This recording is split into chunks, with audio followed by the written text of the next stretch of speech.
Mesdames et messieurs, bonjour, ravi de vous retrouver pour cette nouvelle édition de votre programme quotidien Midi au Caire en ce jeudi le 9 mai 2024. Commençons cette édition.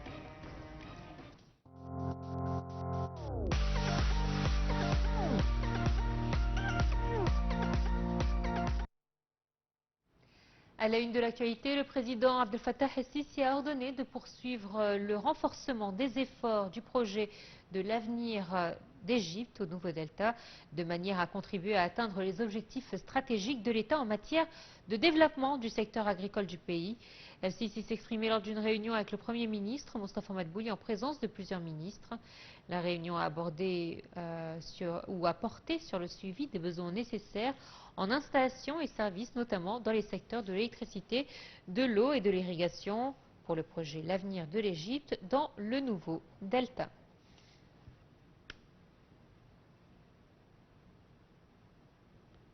Le Premier ministre, Dr Mostafa Madbouli, a décidé de lancer la construction d'un port maritime touristique international à la nouvelle ville de Ras El Hekma. Alors, le nouveau port sera exclusivement réservé aux yachts et aux navires de croisière.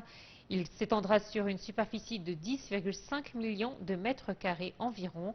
Le projet vise à promouvoir le tourisme maritime et à offrir des expériences touristiques uniques aux visiteurs internationaux. Il s'étendra sur une superficie de 10,5 millions de mètres carrés environ. Le projet de Ras El Hekma annoncé en février 2024 consiste à créer une ville futuriste au bord de la Méditerranée sur une superficie de 170,8 millions de mètres carrés, moyennant un énorme financement.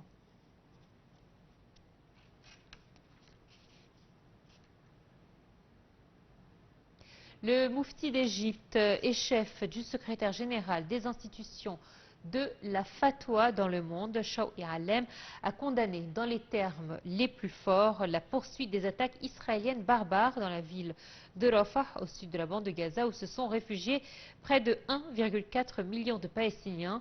Dans un communiqué, le Moufti a averti d'une terrible catastrophe humanitaire et indiqué que ces attaques barbares et unique venait s'ajouter aux crimes israéliens contre le peuple palestinien qui revendique ses droits. Cette dangereuse escalade menace la vie des Palestiniens qui dépendent essentiellement du terminal de Rafah, artère vitale de la bande de Gaza et passage sûr pour la sortie de blessés et malades et pour l'accès de l'aide humanitaire.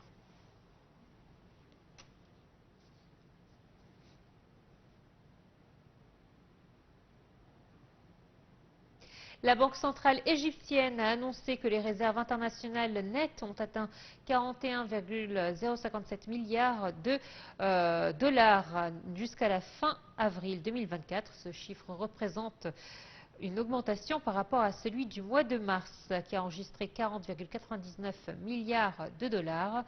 Le prêt du Fonds monétaire international ainsi que le projet de développement de Ras El Hekma signé en février entre le Premier ministre égyptien Mostafa Madbouli et la compagnie émirati Abu Dhabi Development Holding Company, fournissant à l'Égypte 35 milliards de dollars d'investissement, ont permis à l'Égypte de se procurer une quantité suffisante de devises étrangères.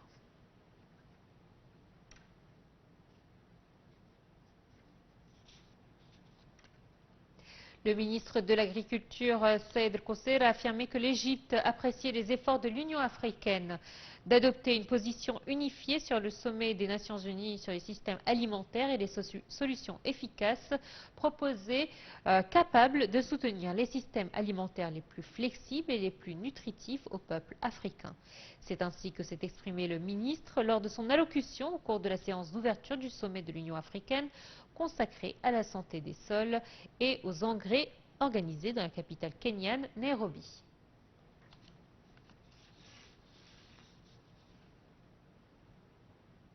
Le ministre des Finances, Mohamed Maït, qui a passé en revue le budget 2024-2025, a annoncé pour la première fois les sommes allouées à la subvention de l'électricité.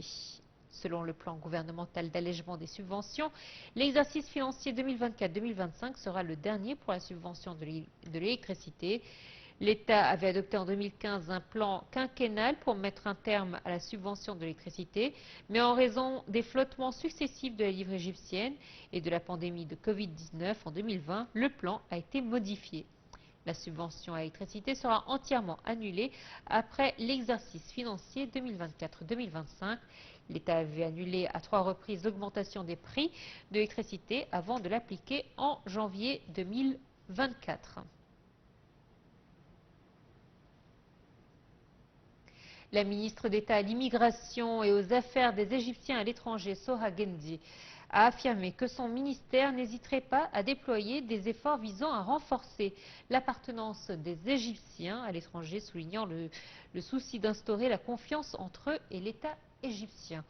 Madame Gendi s'exprimait lors d'une rencontre avec la chef de la communauté égyptienne d'Irlande du Nord pour suivre les derniers développements de la situation et des besoins de la communauté dans le cadre de la stratégie du ministère pour une communication durable avec les Égyptiens du monde entier.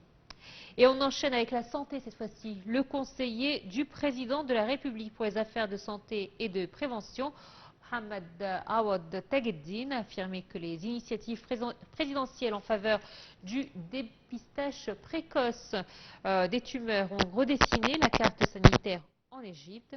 M. Tagueddine s'exprimait en marge de la célébration du 2e anniversaire du lancement d'une initiative pour le dépistage précoce et le traitement du cancer du foie en présence du ministre de la Santé et de la Population, Khaled Abdelghafar.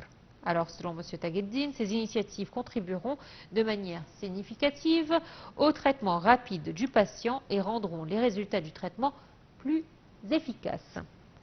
On enchaîne cette fois-ci avec le dossier du métro. Le ministre des Transports, Kamel Wazir, a annoncé le début du fonctionnement expérimental de la 3e ligne et dernière partie de la 3e phase de la ligne de métro.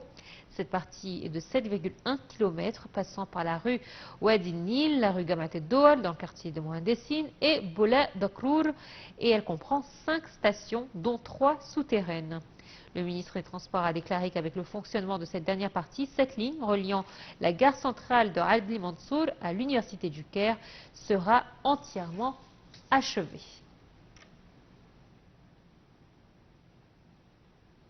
Tourisme à présent.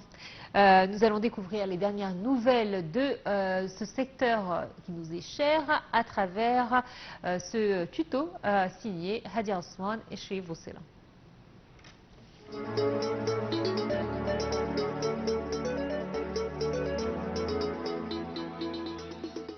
Le Musée national de la civilisation égyptienne d'Al-Fustat a organisé en coopération avec un groupe d'artisans et d'artistes égyptiens un événement sur le patrimoine culturel intitulé Patrimoine de l'Égypte, architecture et art, pour mettre en lumière le patrimoine et l'architecture unique de l'Égypte qui s'étend sur plus de 1000 ans à l'occasion de la Journée mondiale du patrimoine de la Journée mondiale de l'art. Le directeur général de l'autorité du musée, Dr Ahmed Bounema, a expliqué que cet événement s'inscrivait dans la stratégie du musée visant à faire revivre le patrimoine culturel égyptien, tant matériel qu'immatériel, à présenter au public le vocabulaire de la civilisation égyptienne riche de toutes ses composantes et de tous ses éléments, ainsi que le patrimoine architectural unique de l'Égypte, représenté par les mosquées, les minarets et les dômes, qui témoigne encore de l'ingéniosité et l'innovation de l'artiste égyptien et de son rôle dans la préservation du patrimoine et de l'architecture égyptien. L'événement comprenait une série d'ateliers et d'expositions, dont la présentation par Dar Arafa d'une architecture, d'une maquette et de photographies et un film documentaire sur la mosquée Bassuna dans le gouvernorat de Sohed, qui a été conçu dans le style égyptien et a remporté le prix international d'architecture Abdelatif Al-Fouzen.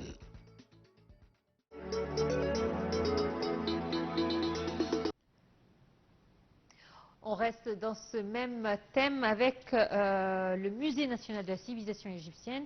Sachez que ce musée célèbre son 3e anniversaire. Effectivement, à cette occasion, le musée organise une exposition temporaire intitulée « L'histoire d'un musée ». Il s'agit d'une exposition qui présente une collection d'artefacts découverts autour de la blanchisserie archéologique et autour du musée. L'exposition se tient à partir du 1er mai 2024 dans l'espace d'exposition temporaire de la salle des textiles égyptiens du musée pour une durée d'1 mois. Et on enchaîne avec cette nouvelle. 30 000 supporters seront désormais autorisés à assister au match du championnat d'Égypte et aux rencontres de la CAF. Selon le ministre de la Jeunesse et du Sport, Achraf Sobhi, la décision d'autoriser le retour complet du public aux gradins s'explique par la discipline des supporters durant les récents matchs. Effectivement, de 2013 à 2018, la présence des supporters dans les matchs de football en Égypte avait été annulée suite à des émeutes lors d'une rencontre entre 2 clubs égyptiens, Del Ahli et Al Masri. Je propose tout de suite d'en voir les détails. La décision d'autoriser le retour complet du public au gradin s'explique par la discipline des supporters durant les récents matchs, a déclaré le ministre de la Jeunesse et du Sport, Achraf Sobhi, ajoutant que les clubs avaient été affectés par l'absence du public au niveau économique et au niveau technique également. Ces propos du ministre font suite à la réunion entre les représentants de la Fédération égyptienne de football et la Pro League égyptienne et les responsables de la sécurité, et au cours de laquelle il a été décidé d'augmenter de manière significative le nombre de supporters utilisés pour les matchs de la Première Ligue égyptienne et de la Ligue des champions de la CAF et de la Coupe de la Confédération. Le nombre de supporters autorisés était auparavant limité à 20 000, répartis de manière égale entre les 2 équipes. Il passe désormais à 30 000 pour le stade international du Caire et le stade de Bourg El Arab. Tous les autres stades fonctionneront à pleine capacité. Toutes les autres stades, a annoncé le ministère de la Jeunesse et des Sports, fonctionneront à pleine capacité. Le nombre de supporters autorisés est passé à 6 000 la saison passée, puis à 10 000 et à 20 000 le 18 février dernier. Cela suite à une demande de l'entraîneur de la sélection nationale, Hossam Hassan. La décision ouvre la voie à un retour complet des supporters aux matchs nationaux et continentaux. Entre 2013 et 2018, la présence des supporters dans les matchs de football en Égypte avait été totalement annulée après les émeutes qui ont eu lieu lors d'une rencontre entre les clubs El Ahli et El Masri. Les émeutes ont causé la mort de 74 supporters d'El Ahli. En 2018, il a été décidé de permettre le retour graduel et limité du public durant les quarts de finale de la Coupe d'Égypte.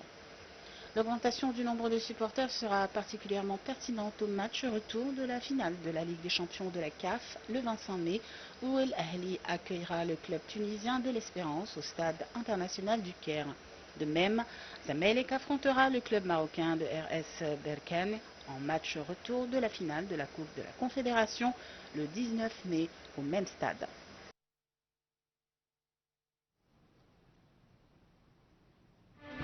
Et on passe à présent aux nouvelles en bref. Les exportations de pétrole ont augmenté de 26% en février. Toujours concernant l'énergie, l'Égypte affirme sa position de leader dans la production d'énergie solaire et éolienne au Moyen-Orient et en Afrique du Nord, selon le dernier rapport de Global Energy Monitor. On apprend également que l'Égypte alloue plus de la moitié du budget 2024-2025 à la protection sociale. Dans l'actualité également, près de 110 000 personnes handicapées employées en Égypte depuis 2014.